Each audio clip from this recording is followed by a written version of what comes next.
Gentleman from New York seek recognition. Madam Speaker, the House is not in order.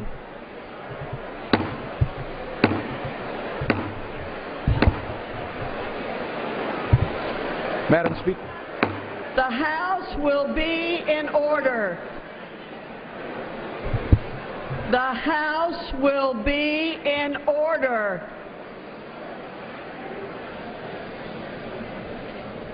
Madam Speaker, I have a motion to recommit at the desk. Is the gentleman opposed to the bill? In its current form, I am. The gentleman qualifies. The clerk will report the motion. The House will be in order. Please take your conversations off the floor.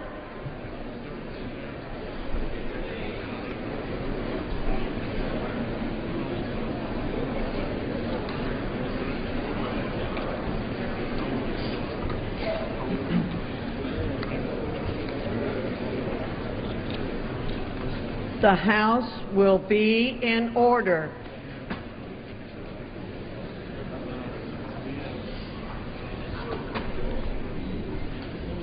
Madam Speaker. The clerk will report the motion. Mr. Maffei of New York moves to recommit the bill H.R. 807 to the Committee on Ways and Means with instructions to report the same back to the House forthwith with the following amendments. Add at the end the following new section. Section 3, prohibition on default that pays China first instead of protecting America's seniors, veterans, and those harmed by natural disasters. This act shall not take effect if it would result in the United States government defaulting on its legal obligations for the first time in its history, as evidenced by the Secretary of Treasury taking any of the following actions. 1. Making payments of debt obligations to foreign bondholders, including those in China, Iran, and the Cayman Islands, before making payments of debt obligations required under Chapter 31 of Title 31 United States Code for the Deposit Insurance Fund and the National Credit Union Share Insurance Fund, which ensures savings for Americans. 2. Failing to make a payment of a debt obligation to the Social Security and Medicare trust funds or redeem a debt obligation held by those trust funds. 3. Failing to redeem a debt obligation held by a trust fund providing veterans benefits, including the Veterans Special Life Insurance Fund, the Veterans Reopened Insurance Fund, the Armed Forces Retirement Home Fund, and the Court of Veteran Appeals Retirement Fund. 4. Failing to redeem a debt obligation held by an intragovernmental fund with the purpose of assisting Americans during a natural disaster, including reserves for the National Flood Insurance Program and other disaster relief funds appropriated to the President. Does the gentleman from Michigan seek recognition? I reserve a point of order against the motion to recommit. The point of order is reserved. Gentleman, pursuant to the rule, the gentleman from New York is recognized for 5 minutes in support of his motion. Thank you, Madam Speaker. I am offering this amendment today as the final amendment, which will not kill the bill or send it back to committee if it... The gentleman from New York deserves to be heard. The House will be in order. Thank you, Madam Speaker. This amendment today is the final amendment. It will not kill the bill or send it back to committee. If adopted, the bill will immediately proceed to final passage as amended. Madam Speaker, the American people want us to work together, Republicans and Democrats, to reduce the debt, pay our bills, and avoid an economic catastrophe which would result from default. But how can Democrats work with the Republican leaders of this House when their plan for America is to default? Madam Speaker, Republicans today prove this by bringing forth this legislation which presumes it will happen and maps out not if, but what happens when the United States defaults. Their plan ensures that foreign creditors such as China, Japan, and OPEC countries, Iran, and Saudi Arabia would continue to get paid while we halt other payments to groups of Americans who have earned those benefits. This bill prioritizes Chinese lenders ahead of American seniors and veterans and college students. That's why it's called the Pay China First Act. The House Republican bill would stop pay for 1.4 million active duty troops and almost 800,000 activated reserves and National Guards. It would end benefits for 3.4 million disabled Americans, eliminate education benefits and home purchasing assistance for 1.3 million veterans, put American small businesses that sell goods and services to the government on the hook for major losses, and stop payments to doctors and hospitals who take care of the 50 million Medicare patients around this country. Madam Speaker, the House is not in order. The gentleman will suspend.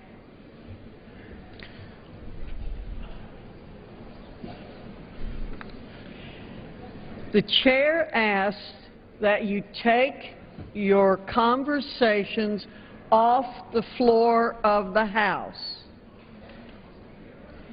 The chair asks that you take your conversations off the floor of the House.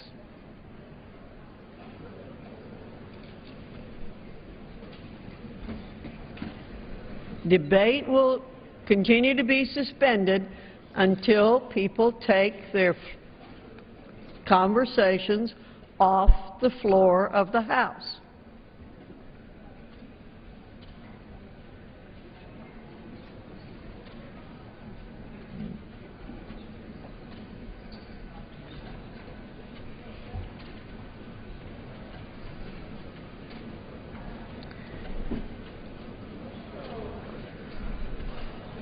The gentleman from New York is recognized. Thank you, Madam Speaker.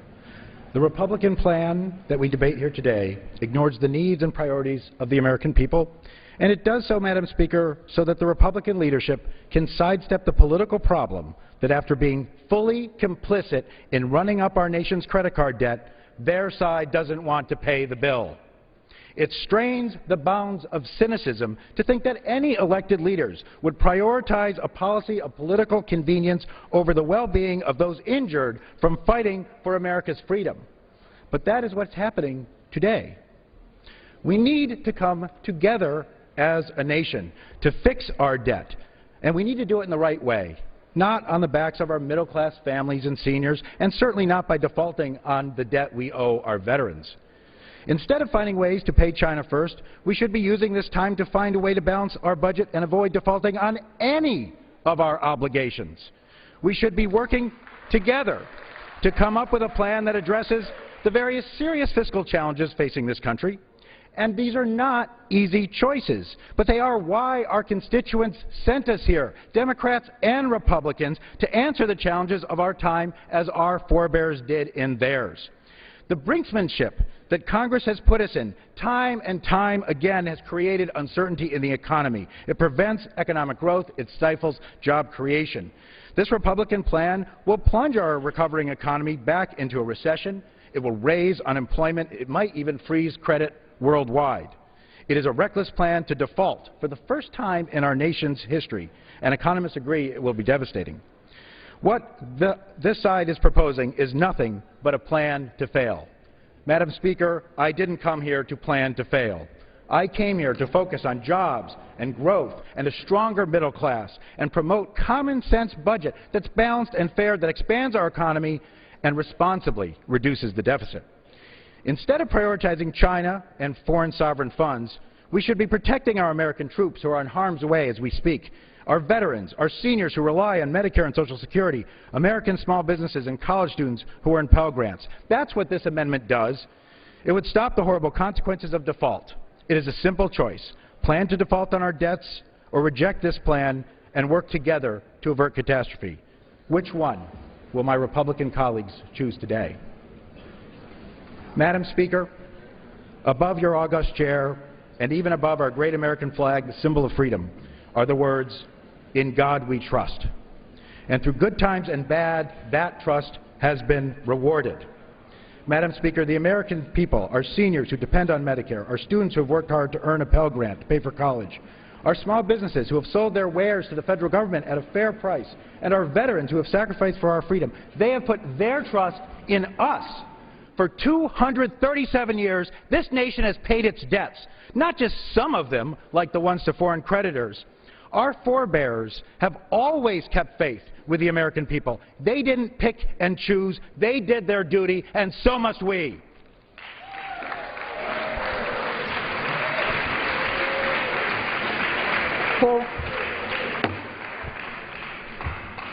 For what purpose does the gentleman from Michigan rise?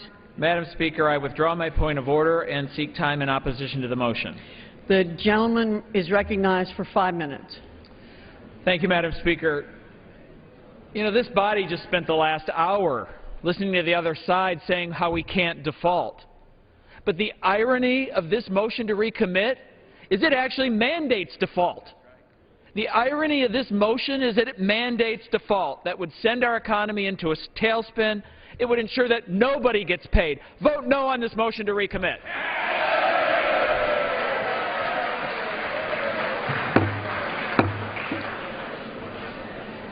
Without objection, the previous question is ordered on the motion to recommit. The question is on the motion. Those in favor say aye. Aye. Those opposed, no. No. The noes have it. The motion is not agreed Madam Speaker, on that I request a recorded vote. A recorded vote is requested. Those favoring a recorded vote will rise. A sufficient number having risen, a recorded vote is ordered. Members will record their vote by electronic device. It's a 5-minute vote. So we are on the second of 4 votes on this bill requiring the government to pay bondholders and Social Security recipients if the nation goes over the debt limit. Democrats against the legislation, claiming that it first makes payments on debt owed to China before addressing other U.S. obligations. Members right now have moved on to a procedural motion, a motion to recommit. If possible, there will be a vote on final passage, and we expect the last vote would be a vote on the journal, the record of the previous day's activities. As this vote continues on the floor of the House, underway this morning, the Senate Judiciary Committee is holding a markup session on bipartisan immigration and border security legislation. Over 300 amendments to that proposal have been filed. The meeting is expected to last until late this afternoon. Live coverage taking place on our companion, online at cspan.org. Judiciary Committee Chair Patrick Leahy also announcing the committee may meet on May 14th and May 16th and other days added as needed to finish consideration of the legislation before the Memorial Day recess. We're going to go back to earlier this morning and show you a portion of this hearing, beginning with remarks from Senator Chuck Schumer of New York.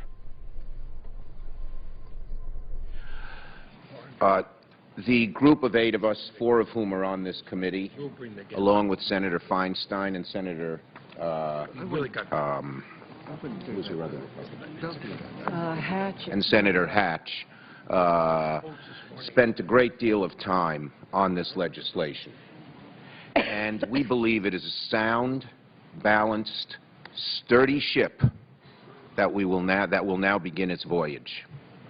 We believe we have taken all the considerations into account, and we have come up with a fair bill where no one gets everything they want.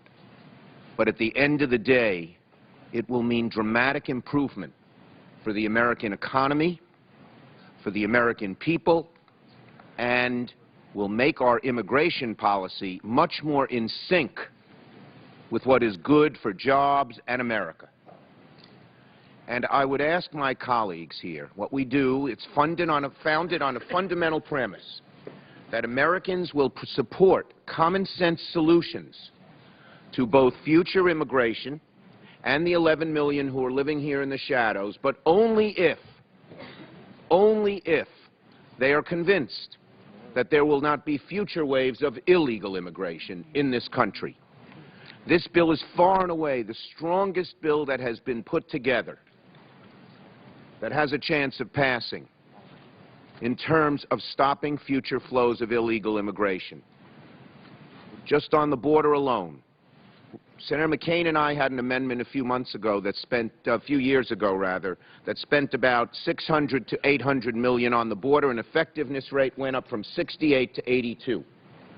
We spend much more than that, as much as $6.5 billion. The border will effectively be closed, we believe, with these expenditures and the way they will be done. We take future immigration and make sure that we deal with the industries that desperately need help. Google moved 400 engineers as part of Google's map to Vancouver because Canadian immigration policy allowed the people to come there. Our policy didn't, and they couldn't get the workers here. At the same time, in New York State, the leading cabbage grower in New York, a Mr. Juncker from Ontario County, did not plant his thousands of acres of cabbage this year because he couldn't get people to pick the crops. We will change our policy so that people who are needed to help our economy grow can finally come into this country. And at the same time, we will note that when families are divided, the humane thing to do is bring those families back together. And because we so dramatically stopped the flow of illegal immigration, we can do both, and we do, and do it fairly. We know our present system is broken. We know the status quo is unacceptable. But we also know that there are many who will want to kill this bill. I would ask my colleagues, if you don't agree with everything, no one does. Be constructive. We are open to changes. But don't make an effort to kill a bill that is the best hope for immigration reform, I believe, that we've had in this country, and frankly, the best hope to help break the partisan gridlock that has strangled the Senate, the Congress, and the country. And again, the Senate Judiciary Committee hearing considering over 300 amendments to the Gang of Eight bipartisan immigration bill today. The first set of amendments, the Border Security, Economic, and Opportunity Immigration Modernization Act, will be on technical corrections and improvements to the legislation. The second set of amendments moves to security triggers that have to be achieved before newly legalized immigrants are allowed to apply for green cards. Other amendments will include immigrant visas and improvements to non-immigrant visa programs. Again, that hearing taking place live online at cspan.org.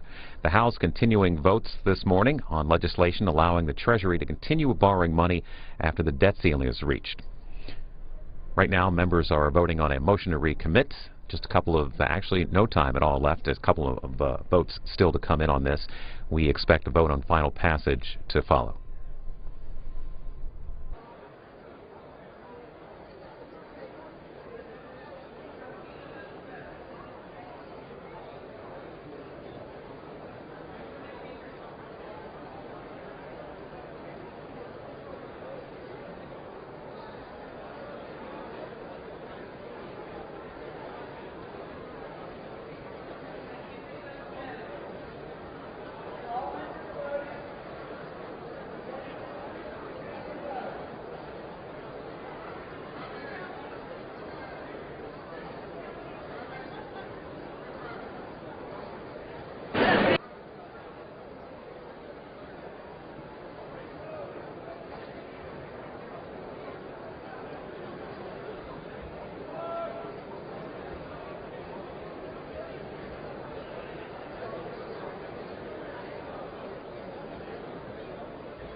On this vote, the yeas are 200, the nays are 227.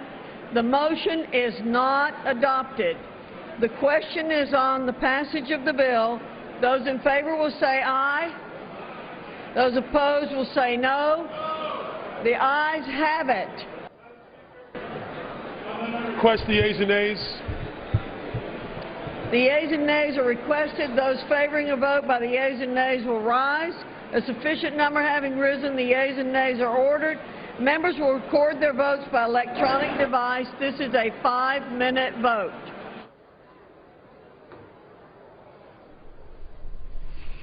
And as you heard, this is a vote on final passage of this bill that would allow the U.S. Treasury to continue borrowing money after the debt ceiling is reached, but it's only to pay on the principal and interest on government debt that's held by the public and on obligations to Social Security. This is a 5-minute vote. The Senate gavelled in this morning at 9:30 to continue work on a water infrastructure bill, authorizing a number of flood protection, sewage, and waterway improvement projects around the country. Senators also expected to debate and vote on a couple of judicial nominations. You can see the Senate on C-SPAN 2. And President Obama is in Austin, Texas today for a jobs creation initiative. This afternoon he'll be speaking with students at Manor High School, which is just outside of Austin, and later he'll be traveling to a high-tech firm in the same city.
On this vote, the yeas are 221, the nays are 207. The bill is passed.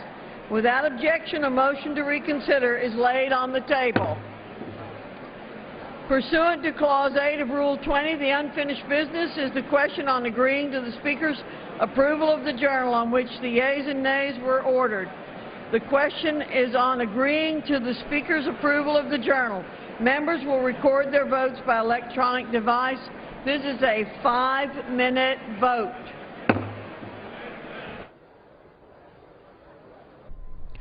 So as you saw, the House passed the debt ceiling legislation allowing the federal government to continue borrowing money after the federal debt ceiling is reached, but only to pay on the principal and interest on government debt that's held by the public and on obligations to Social Security. The vote was 221 to 207.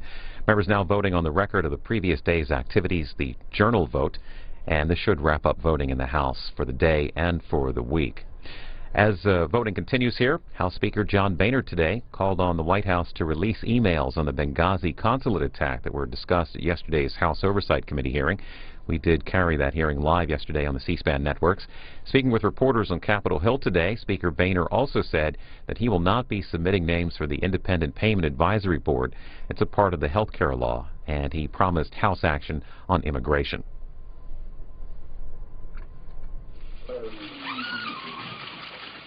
Morning, everyone. Morning.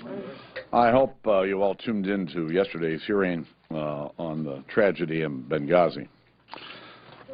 We learned that on September 12th, the day after the attacks and 4 days before Susan Rice's TV appearances, a senior State Department official emailed her superiors to relay that the Libyan ambassador, she had told the Libyan ambassador that the attack was conducted by Islamic terrorists. The State Department would not allow our committees to keep copies of this email when it was reviewed.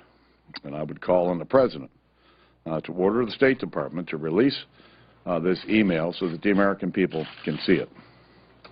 We also know that the White House continues to claim it only made stylistic changes to the talking points used by Susan Rice, ignoring the fact that senior White House officials directed the changes being made to those talking points.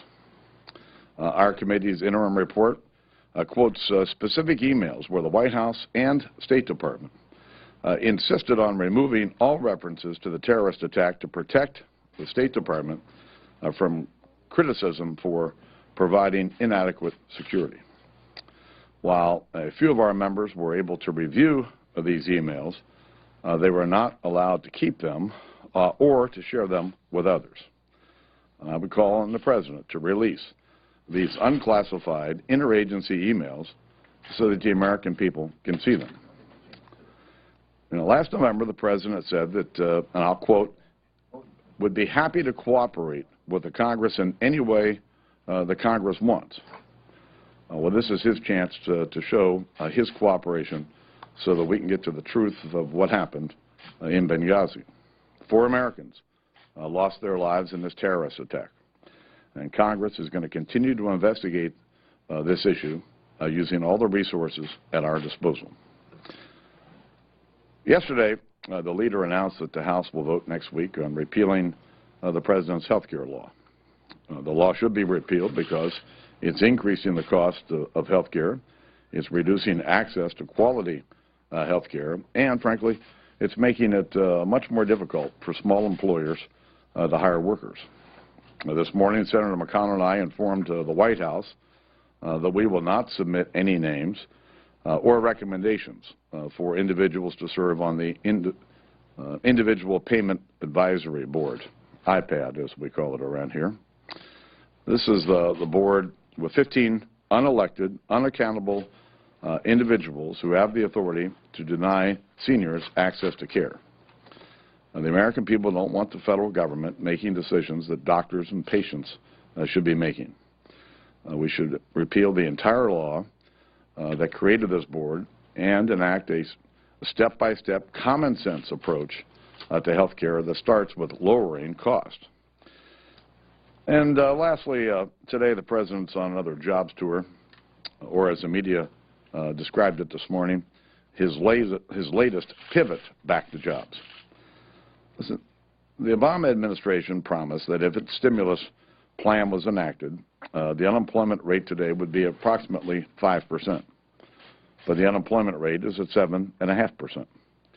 What the President doesn't seem to understand is that it's his policies that are undermining economic growth and job creation. Listen, I've run a small business. It's no surprise to me that the economy is struggling.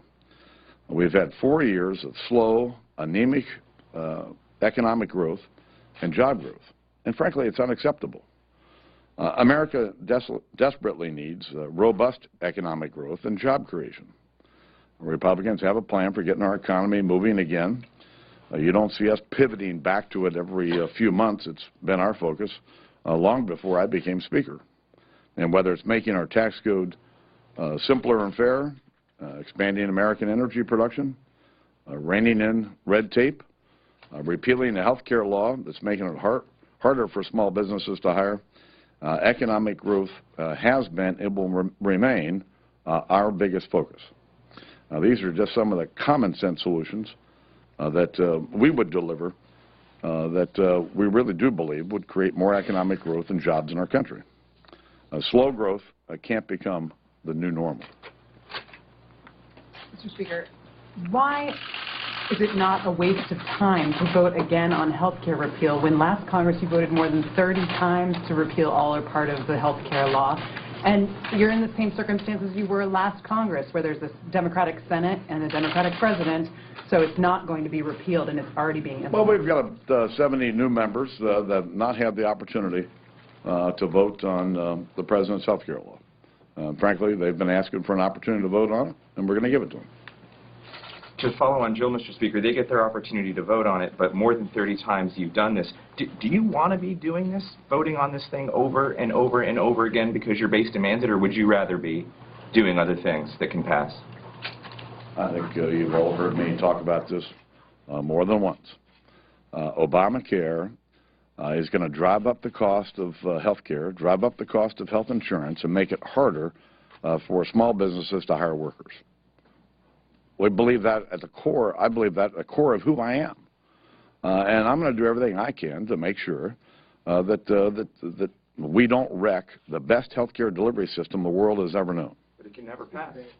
But you called this the law of the land. You call that the law of the land. Well, that just happens to be a fact. I want to repeal the law of the land. Is that clear? Is there a point where you end up, I mean, because it's being implemented, that you start to work on changes to the current law? Before, and the nays are 140, and with one voting present.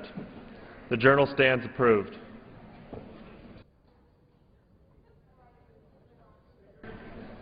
For what purpose does the gentleman from Maryland rise? Mr. Speaker, I ask unanimous consent to speak out of order for 1 minute for the purposes of inquiring of the gentleman from Texas, Mr. Brady, the schedule for the week to come. Mr. Brady, as I understand, is the designee of the Majority Leader, and I welcome and appreciate his participation. Now, and I yield to my friend, Mr. Brady. Well, first, I thank the gentleman from Maryland, Democratic Whip, for yielding to me. Mr. Speaker, on Monday, the House will meet at 2 p.m. in pro forma session. On Tuesday, the House will meet at noon for morning hour and 2 o'clock for legislative business. Votes will be postponed until 6:30 p.m. On Wednesday and Thursday, the House will meet at 10 a.m. for morning hour and at noon for legislative business. On Friday, the House will meet at 9 a.m. Mr. Speaker, I can't hear the gentleman. The House is not in order. The gentleman will suspend. Is not in order. Thank you, Mr. Speaker. I yield to the my gentleman friend from Texas may proceed. Just concluding the week, on Friday, the House will meet at 9 a.m. for legislative business. Last votes of the week are expected no later than 3 p.m. Mr. Speaker, the House will consider a few suspensions on Tuesday and Wednesday, a complete list of which will be announced by the close of business tomorrow. In addition, Mr. Speaker, I expect the House to consider H.R. 45, a bill sponsored by Representative Michelle Bachmann to fully repeal Obamacare. We will also consider H.R. 1062, the SEC Regulatory Accountability Act, authored by Representative Scott Garrett. This bill requires the SEC to conduct cost-benefit analysis on any rulemaking to ensure that the benefits outweigh the costs And I thank the gentleman. Yield back. I thank the gentleman for that information. And again, I want to thank him. I know that the Majority Leader could not be here, and he's filling in, and I appreciate the fact that he's doing so. Mr. Brady, I noticed that there is not on the notice for the schedule for next week any reference about a motion to go to conference on the budget. As you know, the Senate has now passed a budget, which it had not done for some years, and your side in particular, but all of us wanted the Senate to pass a budget. They now passed a budget. We've passed a budget, and we would hope on this side of the aisle that we would now go to conference.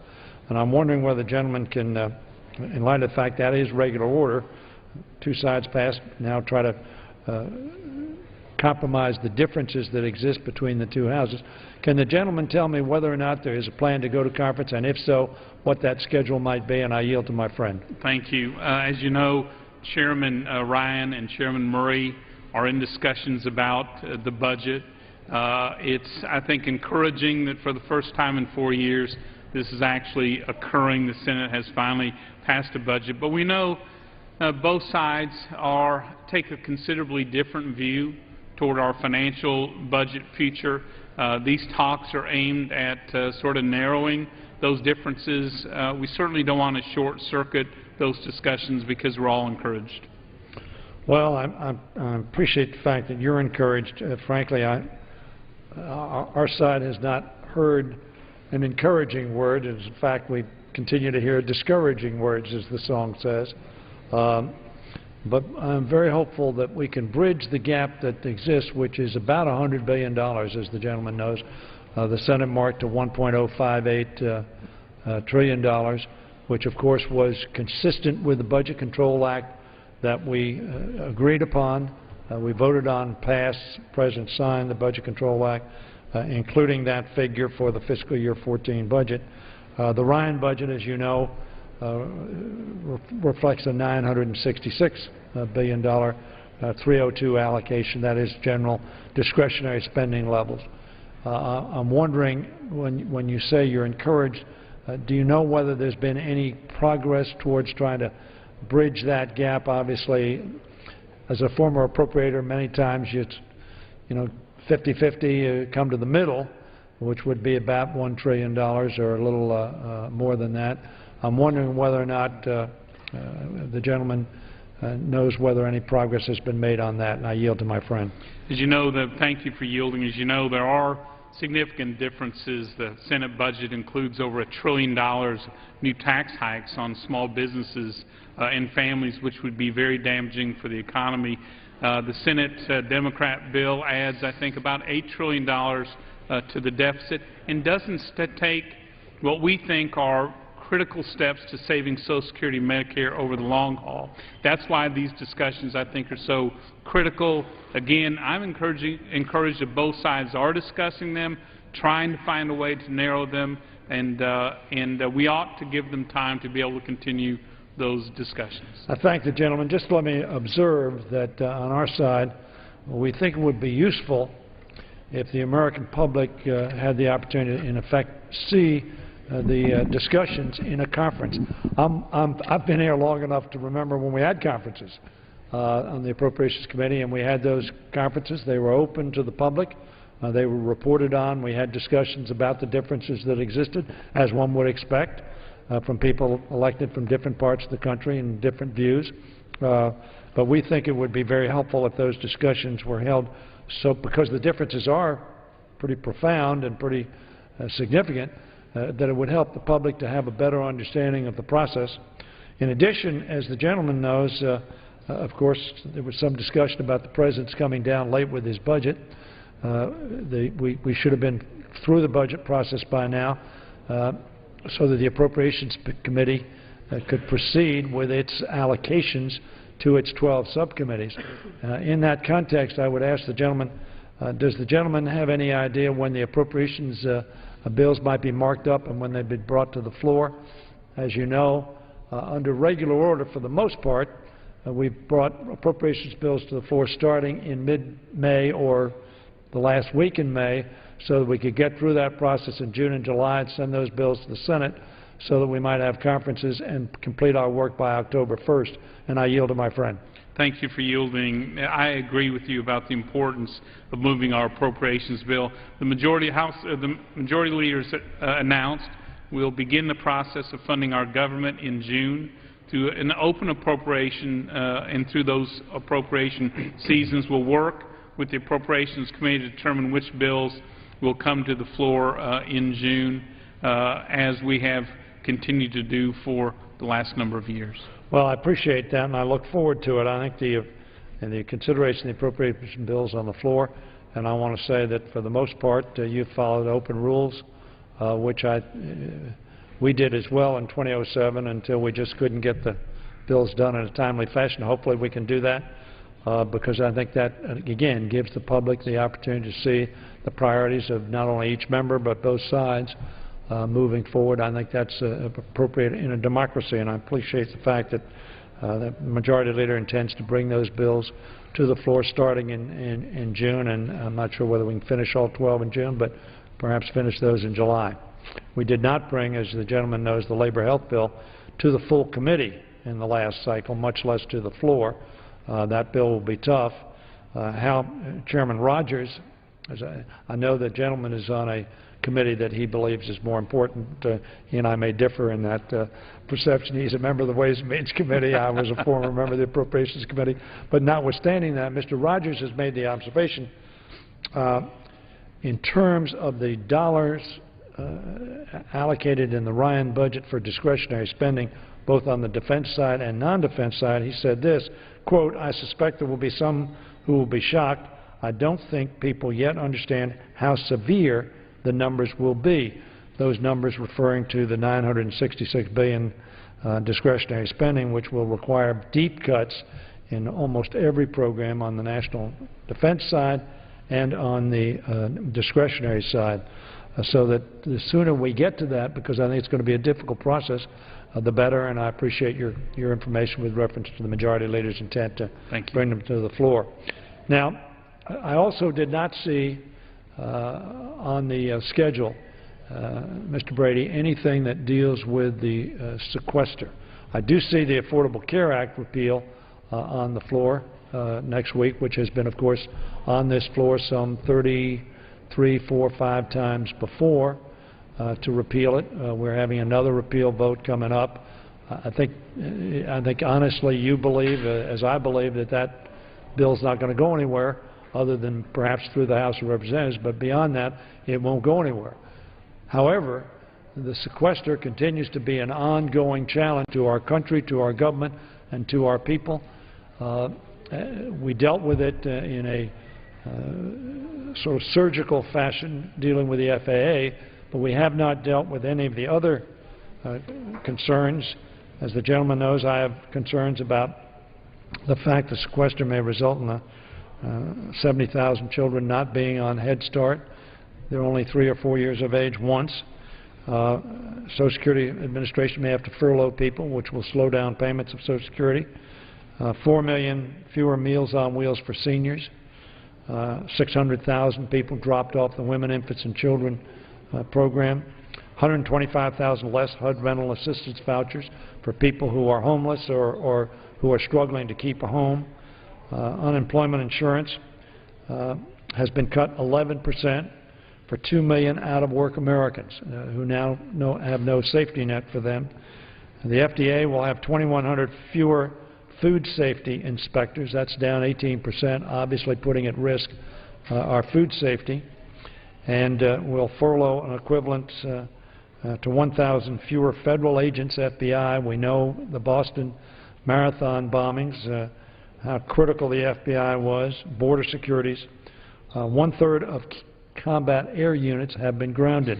I mention all of those simply to say that in the context of those consequences of the sequester, does the gentleman have any, I see it's not on next week, we have a week after that we'll be in session. Does the gentleman have any information with reference to whether or not we will deal with trying to ameliorate these adverse consequences of sequester before we leave here for the Memorial Day break, and I yield to my friend. Sure. Thank you for yielding. As you may remember, the President proposed this sequester originally in discussions about the budget and has threatened to veto any legislative efforts to turn off that sequester. Perhaps that's why Republicans, Democrats, and the President recently signed legislation that locks in those lower spending levels for the remainder of the budget year, and Congress has provided the administration the flexibility to cut funding from the non-priority provisions and areas of the budget so we can prioritize those important areas that you discussed. As we all remember, what sequester did was take, in effect, a 500-pound government and insisted that it lose 10 pounds. That's what the sequester does, a minor amount, but important because this nation's running such dangerously high deficits. And so clearly there's bipartisan agreement on the spending levels through the budget for the rest of the year. I think that's the regular appropriations process that Chairman Rogers is bringing forward, where we have a chance, Republicans, Democrats, to amend it, to get our ideas to the floor. I think that adds extra importance to that process. I thank the gentleman for his comments, but I do want to observe that the President of the United States is offered a budget which eliminates the sequester and gets to budget deficit reduction and fiscal sustainability in an alternative way, which we think is much more positive. I would also remind the gentleman that Chris Van Hollen, the ranking member of the Budget Committee, offered an alternative which gets rid of the sequester, which all sides agree is an irrational process in that it cuts highest priority and lowest priority the same. The sequester, as the gentleman knows, was put in a bill to force action with the specific belief and premise that the sequester was so bad, so irrational, so lacking in common sense, so negative in its impact, that it would never be adopted. Sadly, it was adopted. I want to say also the gentleman and a lot of his colleagues like to mention this is the President's suggestion. With all due respect, it's the Jack Lew brought it up with Mr. Reed, and everybody's read about that in Mr. Woodbridge's book. He brought it up after, however, and the gentleman probably recalls this, days after, sequester as a policy was included in the cut, cap, and balance bill for which 229 Republicans voted for as a policy. And I want to tell the gentleman, just for his future information, on our side, we oppose the sequester. We want to see the sequester change. And Mr. Van Hollen not only offered a budget, but he offered 4 amendments. Each time we considered the CR and other legislation, 4 times he offered an amendment to substitute the same savings so we would get to those budget deficit reductions to which the gentleman spoke, but would not do so in the irrational, across-the-board fashion that sequester requires. So that I want to make it clear, if there was any confusion on your side of the aisle, we're not for the sequester. I voted for the CR to keep government open, but I voted against the CR when it left this House, which had sequester in there. I frankly thought shutting down government was even worse than sequester. But I think the sequester is having a harmful effect not only on government, but a harmful effect on our economy. I think it's a drip, drip, drip. It wasn't a shut the door. It wasn't black and white. It wasn't overnight. But it is a drip, drip, drip that is harming our economy. So I understand what the gentleman has told us, but I would hope that, we would seriously consider trying to see if we can reach agreement either outside the context of the budget conference or inside the context of the budget conference that would give us an alternative which would be more rational, more positive, and more helpful to our economy. The next subject is simply the debt ceiling. We just passed a bill on the prioritization. We unanimously oppose that on our side. We think that is not a good policy. Obviously, there's a disagreement on that. Can the gentleman tell me, May 19th is the date that the debt ceiling extension expires. Can the gentleman tell me whether there's any proposal to act in the near future other than debt prioritization, which will have no chance in the Senate and is roundly opposed by many Republican economists, as the gentleman knows, and by the Bush former economic advisor to the Bush administration, said that it would not work, it should not work. Can the gentleman tell me whether there is any alternative plan before we leave here for Memorial Day break to give confidence to the economy and to creditors and to the American people that we will deal responsibly with the debt limit extension? I yield to my friend. Well, thank you for yielding. And I was disappointed in today's action in the sense that I think it is dangerous to flirt with default.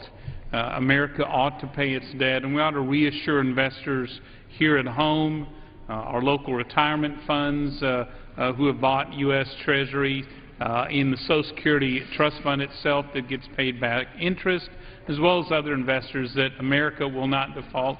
I was disappointed this was made a partisan issue, when in fact I think flirting with it and getting to the brink has really been damaging to our economy, and I think choosing for default was a mistake by your colleagues. I'm hopeful in the Senate that they will take it up and there will be a more bipartisan effort to assure that we are going to actually pay our bills and then focus on the real problem, which is dangerously high deficits, the fact that we're not acting now to save Social Security and Medicare, such critical programs.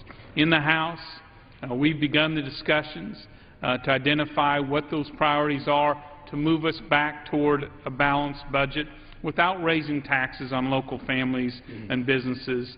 We've begun the process of identifying good, positive ideas that would restore confidence in America's financial future.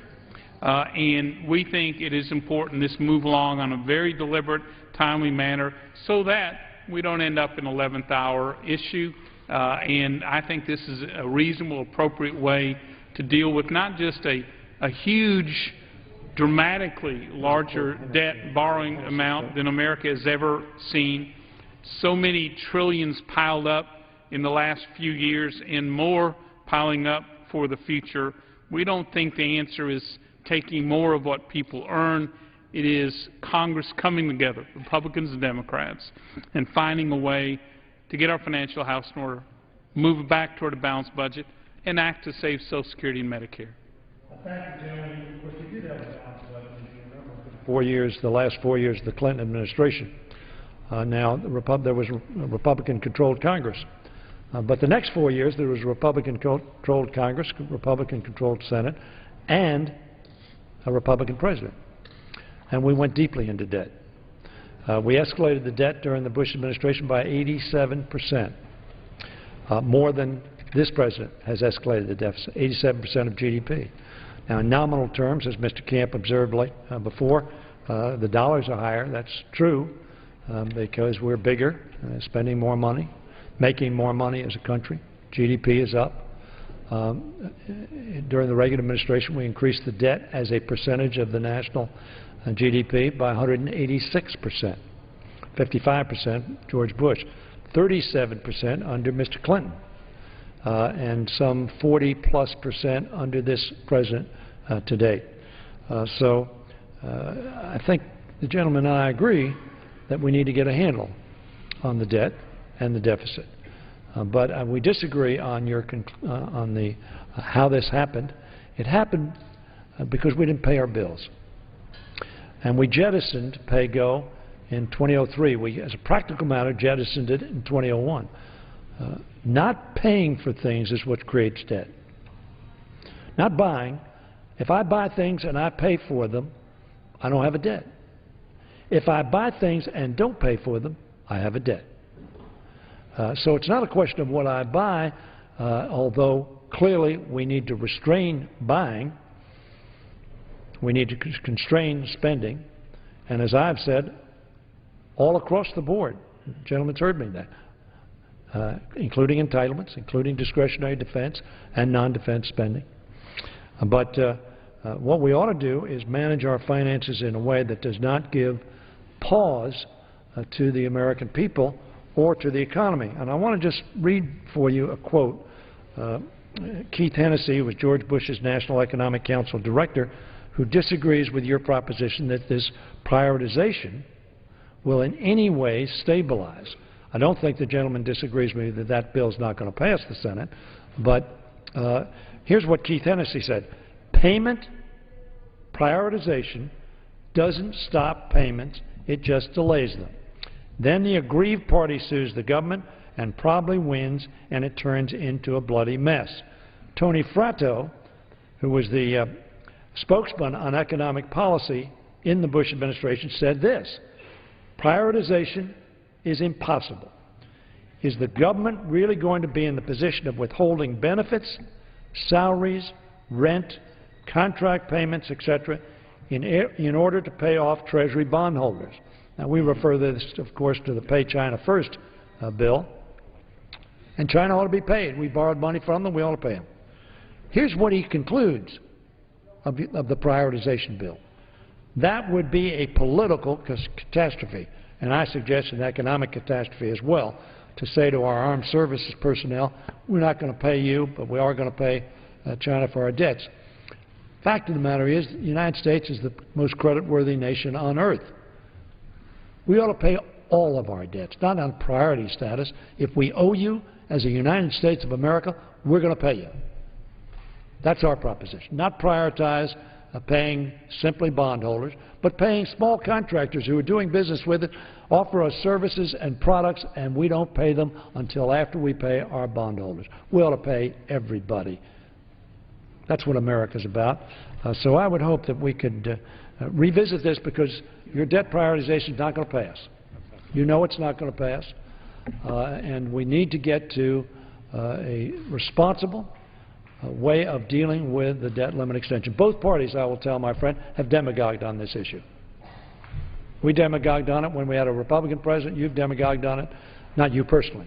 No aspersions. But both sides have demagogued on it when the president was of the other party. It's a shame. Not been good for our country. Ronald Reagan said that Congress continues to run us up. Now, we ran us up so close last time that for the first time in history, the United States of America was downgraded by one of our rating agencies.